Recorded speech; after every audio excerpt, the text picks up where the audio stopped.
तो भैया ज्ञाने आजमगढ़ का रहना तो कहत हुआ ई जिला आजमगढ़ गुंडई बदमाशी यही जो होला तनी इतिहास पढ़ के आवाई है।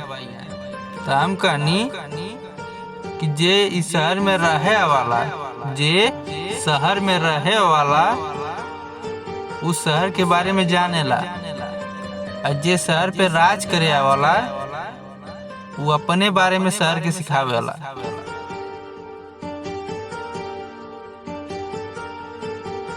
अरे बेटा तोके बहुत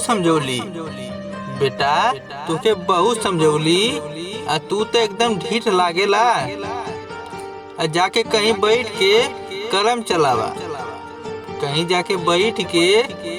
चलावा आ गुंडई बदमाशी खाली जौनपुर वालन के ठीक लागेला।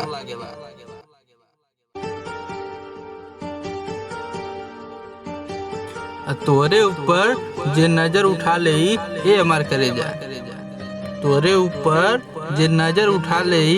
हमार करेजा, ऊ तो ओकर जिलो फुका जाई।